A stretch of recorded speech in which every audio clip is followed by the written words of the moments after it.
wassalamu ala Rasulillah wa ala alihi wa sahbihi ajma'in. Yang kelewat satu hadis. Tadi suasana dan mitin kelewat hadis yang ke-286. Kemarin kan 85. Baik, saya. Al-hadits as-sadis wa thamanun ba'da al-mi'atain. Kita masih di bab al-hibah, bab pemberian. Maknanya sama dengan hadis sebelumnya, tapi kita baca wa 'an Ibnu Abbas radhiyallahu anhuma anna Rasulullah sallallahu alaihi wasallam qala al-'aidu fi hibatihi kal-'aidi fi qai'ihi. Rawahu al-Bukhari wa Muslim. Wa fi lafz fa innal ladzi ya'udu fi sadaqatihi kal kalbi yaqi'u thumma ya'udu fi qai'ihi. Ini kemarin sudah kita sebutkan tapi enggak dijelaskan secara rinci. Dari Ibnu Abbas, semoga Allah meridai keduanya, bahwasanya Rasulullah sallallahu alaihi wasallam bersabda pada hadis yang ke-286. Rasulullah bersabda, al-'aidu fi hibati, orang yang mengambil kembali pemberiannya. Pemberian yang sudah diberikan pada orang lain dicabut kembali, diambil kembali, kecuali pemberian seorang ayah pada anaknya, itu baru boleh. Kalau lihat anaknya pada berantem, diambil lagi, tidak apa-apa. Tapi ke orang lain, kal-'aidi fi qai'i, seperti orang yang mengambil kembali muntahannya. Jadi sangat buruk orang yang mengambil apa yang sudah diberikan pada orang lain kemudian diminta kembali. Seperti orang yang muntah dimakan lagi. Betapa jijiknya. Rawahu Bukhari dan Muslim. Dalam lafaz lain, fa innal ladzi ya'udu fi sadaqati, sesungguhnya orang yang mengambil kembali sedekahnya, sedekahnya, pemberiannya. Ini lebih umum dari hibah, sedekah kepada orang yang enggak dikenal. Kal kalbi, dia itu seperti anjing. Diperumpamakan dengan hewan yang sangat buruk. Anjing, kal kalbi, yaqi'u, yang dia muntah, summa ya'udu fi qai'i, kemudian dimakan lagi muntahnya.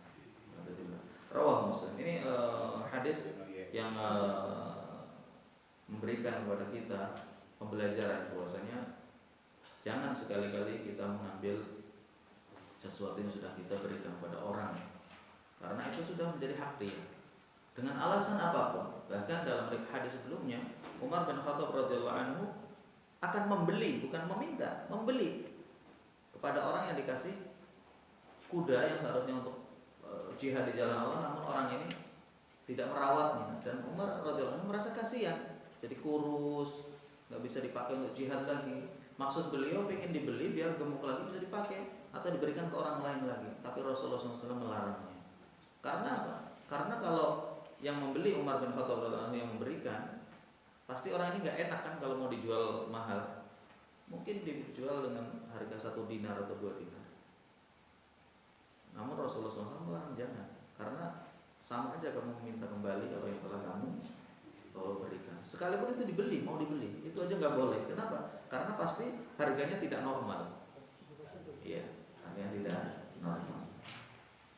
Baik, ma'istafadu minal haditsain, bab yang hal-hal yang terambil dari pelajaran yang bisa kita ambil dari hadis ini. Yang pertama adalah istihbabul i'anah 'ala jihad fisabilillah. Disunnahkan seseorang itu membantu saudaranya untuk jihad di jalan Allah. Karena Umar bin Khattab radhiyallahu anhu menolong sahabat ini dengan memberikan hadiah sebuah atau seekor kuda. Wa anna dzalika min ajli shadaqah, faqad samahu Nabi sallallahu alaihi wasallam shadaqah, dan itu telah itu dilakukan untuk tujuan sedekah atau persahabatan, dan Rasulullah telah menyebutnya sebagai sedekah. Yang kedua, anna Umar radhiyallahu anhu tasaddaqa 'ala dzalika al-mujahid bil faras. Umar bin Khattab radhiyallahu anhu memberikan kepada mujahid tersebut seekor kuda, walam yaj'alha waqfan 'alaih, dan bukan menjadikannya sebagai wakaf. Kalau wakaf nggak boleh dijual, tapi sedekah ini hadiahkan, diberikan. Aw waqfan fi sabilillah, dan bukan pula wakaf di jalan Allah. Kalau beliau mengatakan saya wakafkan kuda ini untuk jihad, ini bukan milik dia, bukan milik si mujahid ini. Tapi siapapun yang berjihad boleh pakai, itu namanya wakaf. Tapi tapi dia katakan saya sedekahkan, hadiahkan, memang udah jadi milik. Gitu. Kalau wakaf boleh diambil lagi dipindah ke yang lain, nggak apa-apa, karena itu milik Allah. Tapi kalau sedekah atau hibah, pemberian sudah menjadi milik dia. Mau disembelih, mau dipakai untuk jihad, mau dijual, urusan dia. Karena itu nggak boleh diambil lagi. Wa illa lam yajaza lirajul bai'uhu. Seandainya bukan jihad, bukan sedekah, pasti orang itu nggak boleh jual. Fal murad hamlu tamlik la hamlu tauqif atau tauqif, ya tauqif. Dan maksud di sini adalah memberikan untuk dimiliki, bukan untuk diwakafkan. Yang ketiga, an-nahyu an syira'is shadaqah. Yang ketiga, larangan untuk membeli sedekah atau sedekah. Li'annaha kharajat lillah. Karena sedekah ini telah keluar dari kepemilikan kita karena Allah atau di jalan Allah. Fala yanbaghi an tata'allaq biha nafs. Maka tidak pantas bagi seseorang itu untuk mengharap dan menggantungkan jiwanya dengan sesuatu yang sudah diberikan di jalan Allah. Jadi kalau sudah diberikan karena Allah, sudah itu keluar dari kepemilikan kita. Terserah mau diapain, mau dipakai, mau dijual, itu adalah hak dia. Ya, kita hanya mengharapkan pahala, jangan mengharapkan keuntungan setelah itu. Wasyira'uha dalil ala ta'alluqihi biha. Dan Umar bin Khattab radhiyallahu anhu ketika berniat untuk membeli kuda yang sudah disedekahkan ini, menunjukkan apa? Menunjukkan dia masih berharap manfaat dari pemberiannya. Iya, kenapa dibeli? Karena dia harapkan bisa gemuk, bisa mungkin niatnya bukan untuk dijual dapat untung, enggak. Mungkin dikasihkan ke orang lain lagi yang bisa mengurusnya. Tapi hati Umar bin Khattab radhiyallahu anhu masih ada harapan dengan pemberian itu.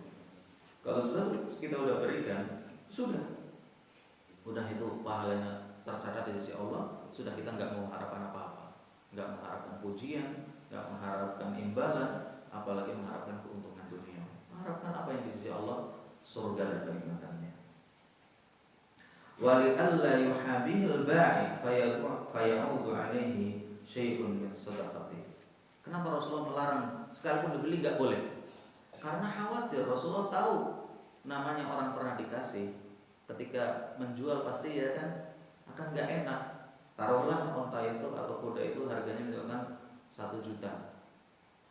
Ketika yang beli adalah orang yang mengasihkan, mungkin dia akan jual 500. Masa mau dijual mahal-mahal sama yang ngasih? Nggak enak kan? Nah, 500 ini berbeda atau ada selisih dengan harga normalnya. Nah, 500 ini berarti kembali pemberian itu diambil lagi 500, yang 500 dibeli. Makanya ini langsung dipotong oleh Rasulullah dan tidak boleh sama sekali dibeli.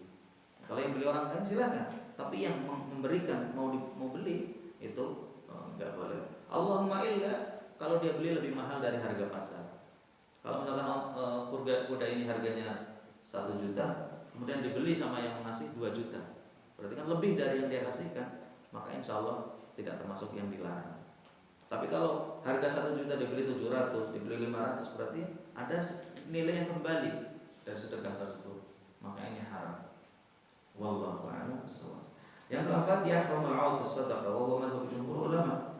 Yang keempat adalah haram hukumnya mengambil kembali sedekah yang kita berikan kepada orang lain, dan ini merupakan pendapat mayoritas ulama. An-nafiru min dzalika bihadzal mathal. Rasulullah SAW mengingatkan dan memperingatkan kita jangan sampai melakukan hal tersebut, yaitu mengambil kembali pemberian. Kenapa? Karena Rasulullah telah memberikan perumpamaan yang sangat buruk untuk orang yang mengambil kembali apa yang dia berikan, seperti anjing yang muntah atau orang yang muntah kemudian diambil lagi pemberiannya. Kecuali as-sadisa istathna jumhur ulama min tahrimil 'aud bil hibah ma yahabahu al-walid liwaladi. Ini yang tadi saya sampaikan. Jumhur ulama, mayoritas ulama mengatakan ini haram mengambil kembali pemberian kecuali dalam satu kondisi, yaitu seorang bapak atau orang tua yang memberikan kepada anak-anaknya. Fa innahu lahu ruju' bidzalik. Orang tua boleh mengambil kembali apa yang telah diberikan kepada anaknya, terutama kalau dilihat anaknya ini nggak bisa merawat, tidak bisa menggunakan pemberian itu dengan baik. Dikasih ini sawah, satu petak, sama anaknya dibikin judi, dijual dijual untuk judi misalkan, atau dijual untuk hura-hura, ya kan? Dikasih HP-nya untuk melihat hal-hal yang nggak benar, atau dengerin musik, atau untuk main terus, sudah diambil lagi nggak apa-apa, boleh kalau orang tua yang memberikan. Kenapa? Karena dia tahu maslahat anaknya, dan ketika dia mengambil milik anaknya atau apa yang telah diberikan kepada anaknya, tidak lain adalah untuk kebaikan. Dan kadang-kadang orang tua butuh terhadap benda yang telah diberikan. Ini boleh, kenapa? Karena ada hadis anta wa maluka li abik, engkau dan harta milik bapakmu. Jadi kalau bapak kita ambil dompet kita, itu dalam Islam nggak apa-apa, boleh. Karena kita sendiri milik bapak kita. Nah, anta wa maluka li abik. Amalan bima rawahu Ahmad wa ashabus sunan wa ani bin Umar wa ibn Abbas an Nabi sallallahu alaihi wasallam qala la yahillu li rajulin muslimin an yu'ti al-'atiyah thumma yarji'a fiha illa al-walid fima yu'ti waladahu, sahahu Tirmidzi wal Hakim. Tidak boleh seorang muslim memberikan pemberian kepada orang kemudian diambil lagi, kecuali seorang bapak yang telah memberikan kepada anaknya, itu baru boleh diambil kembali olehnya, tentunya kalau ada hajat, ada keperluan, ada maslahat. Hadis ini disahihkan oleh Imam At-Tirmidzi dan Al-Hakim dan diriwayatkan oleh keduanya. Baik, ini terkait dengan pengecualian dari larangan mengambil kembali pemberian. Nah, kita lihat dari poin terakhir ini, hadis yang terkait dengan pemberian adalah pemberian orang tua kepada anak. Ya. Babul adli bainal awlad fil atiyah. Bab tentang harusnya berbuat adil ketika orang itu memberikan kepada anak-anaknya. Ani Nu'man bin Bashir qala tasaddaqa alayya abi. Jadi Nu'man ini meriwayatkan bahwasanya bapakku telah memberikan hadiah kepadaku. Sedekah maksudnya memberikan hadiah. Bibaqdi malihi, sebagian dari hartanya. Orang tua itu boleh memberikan harta yang dia miliki ke anaknya dan bukan jadi warisan. Apa bedanya warisan dengan pemberian? Abu Bakir. Orang tua ngasih ke kita pemberian tapi bukan warisan. Bedanya apa dengan warisan? Warisan harta setelah mati atau meninggal orang tua, harta itu menjadi warisan. Tapi kalau diberikan ketika masih hidup namanya hadiah atau hibah atau atiyah. Di sini disebut sedekah. Iya, pemberian. Bapakku telah memberikan kepadaku dari harta yang dia miliki hadiah, sebagai hadiah. Faqalat ummi, ibuku, ini cerita keluarga. Ibuku Amrah bin Rawahah mengatakan la ardo, saya enggak setuju. Jadi ini bapak dan ibu, bapaknya mau ngasih ke anaknya, ibunya enggak setuju. Kenapa enggak setuju? Bukannya enggak mau memberikan, enggak, khawatir enggak boleh. Ya. La ardo hatta yashhada Rasulullah SAW atau hatta yashhada Rasulullah SAW. Saya enggak ridho pemberian ini diberikan pada Bashir, Nu'man sebelum disaksikan oleh Rasul. Jadi ibunya pengen Rasulullah tahu kasus ini. Karena mungkin ibunya lihat, kenapa Nu'man doang yang dikasih, anak-anak yang lain nggak dikasih. Bisa aja anak kesayangan, Nu'man ini anak yang paling soleh. Kadang-kadang orang kan begitu, terutama yang punya anak lebih dari satu. Hati ini milik Allah, kita nggak bisa menguasainya. Kadang-kadang kita lebih senang atau ada kelebihan kepada salah seorang anak kita dibanding yang lain. Seperti orang menikah lebih dari satu, itu tabiat manusia tidak bisa sama. Cinta yang ke sini 90%, yang di sini mungkin 70%, jangan 5% kasihan. Ya, nggak bisa 100% semua misalnya.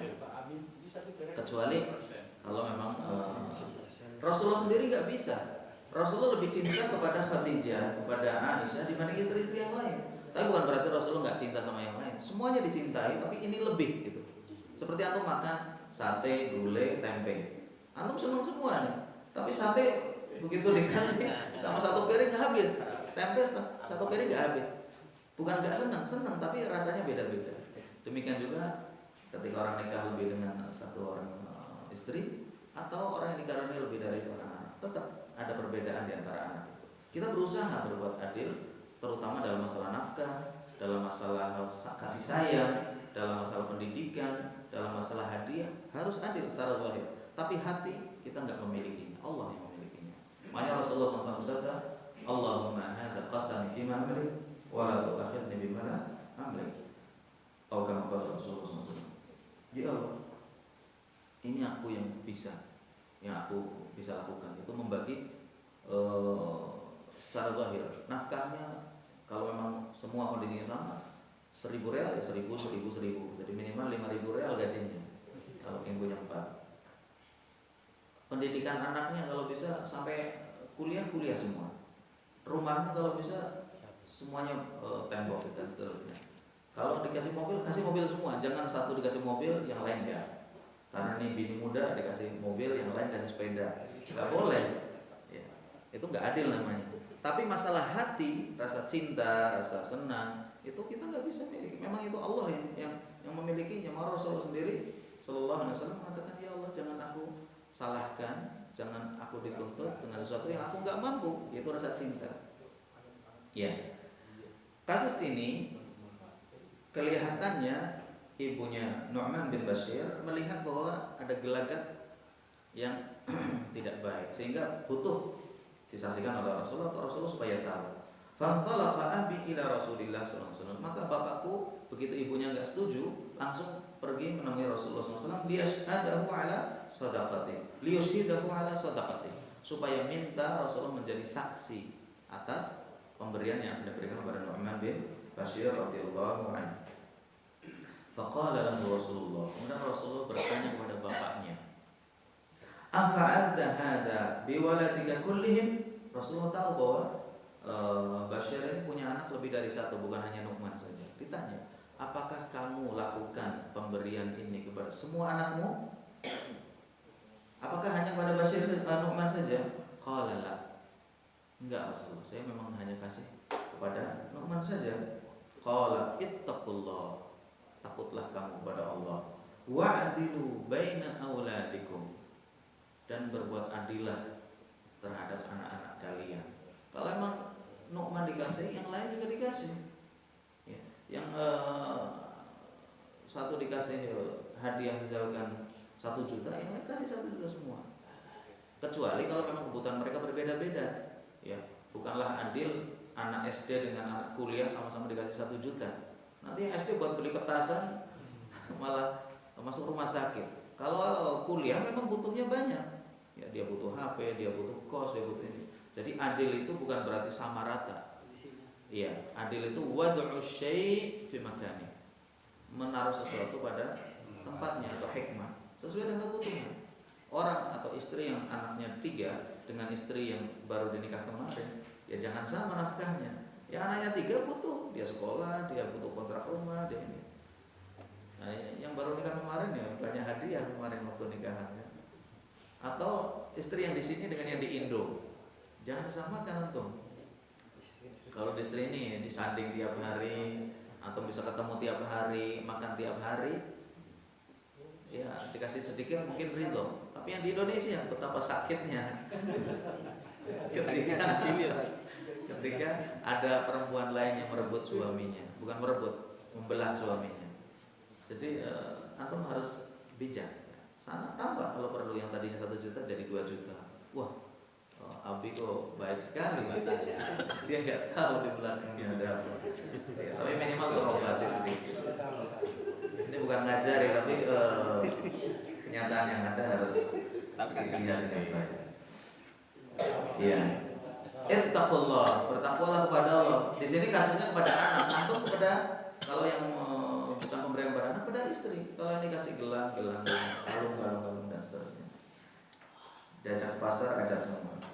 Ittaqullaha wa'dilu baina auladikum. Bertakwalah kepada Allah dan adillah terhadap anak-anak kalian. Faraja abi, maka bapakku pulang. Faradda tilka sadaqah, kemudian dia batalkan, dikembalikan pemberian itu. Artinya Bashir radhiyallahu anhu sangat jujur. Sekalipun dia yang menghadap ke Rasulullah, tapi jujur, dia sampaikan apa adanya. Dan dibatalkan pemberian itu karena Rasulullah melarangnya. Dan dia takut kepada Allah. Jangan-jangan pemberian ini menyebabkan siksaan dia di akhirat karena tidak adil terhadap anak-anaknya. Rawahul Bukhari wa Muslim.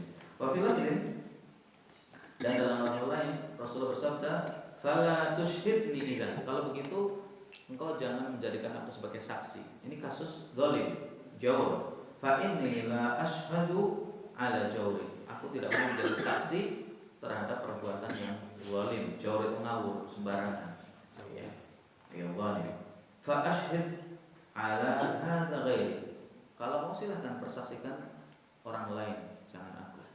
Ya, bukan berarti kalau orang lain boleh menyaksikan kezaliman, enggak. Tapi maksudnya Rasulullah enggak mau, dan ya kalau kamu maksa silahkan yang lain. Saya enggak mau. Tapi bukan berarti perbuatan itu dibenarkan. Ya. Wallahu a'lam bishawab. Waktunya habis. Satu hadis tapi insyaallah barangkali. Nah, ya ada hubungannya dengan pemberian tadi, banyak kejadian gitu. ya. Ya seperti majikan memberi hadiah kepada pegawainya, itu supir atau Oke. bupati. Ya. Kalau Satu dikasih, yang lain enggak? Enggak, kalau dia kembali Diambil lagi. enggak, kalau dia kembali cutinya, Uh-huh. dia saya cuti gitu misalnya. Kalau cuti dikasih hadiah. Ya pokoknya ada hadiah sebelum ada berita cuti atau exit gitu. Terus Kebanyakan begitu, tapi sudah dengar cuti, hadiah-hadiah tadi tarik lagi setelah di haram hukumnya. banyak Iya. di sini di Indonesia sama. Iya, sampaikan kepada majikan yang ngasih hadiah mau diambil lagi gara-gara Jadi, exit. akhirnya kebanyakan bohong teman-teman gitu. Enggak. Apalagi pulang dipersulit gitu. Iya, iya. Akhirnya Jadi bohong, begini. tadinya mau exit, akhirnya bilang cuti. Iya. Jadi pertama, perbuatan majikan itu keliru karena sudah memberikan sesuatu kepada orang diambil lagi. Dan ingatkan, kita majikan bukan malaikat, majikan bukan orang yang maksum. Dia bisa aja khilaf, dia bisa pingin berpolitik. Betul. Antum ambil. Bawa. Bawa. Bisa kalian bisa. Iya. Barakallahu fiik. Bawa yang bulan-bulan bawa. Antum kemana? Jadi sebentar sebelum anda tutup, pertama ini haram hukumnya, dan perbuatan haram ini tidak boleh menyebabkan dosa lain. Artinya kalau bisa jangan bohong, tapi gantung. Insya Allah mungkin gitu. Jadi jangan saya akan kembali. Kalau nggak kembali dalam hatinya mudah mengatakan saya kembali, bohong, dan itu dosa. Bilang mudah-mudahan saya bisa kembali. Kalau mudah-mudahan bisa iya, bisa enggak, ya kan? Tergantung kondisi di Indonesia. Sudah. Nggak mengatakan saya mau exit, tapi tinggal kondisi. Kadang-kadang antum benar-benar terpaksa harus balik lagi. Dan nggak suka sama majikan itu, terpaksa mau apa lagi. Ya. Jadi jangan menyebabkan kebohongan yang akhirnya dosa berulang. Subhanakallahumma rabbana bihamdik, asyhadu an la ilaha illa anta astaghfiruka wa atubu ilaik. Wassalamualaikum warahmatullahi wabarakatuh.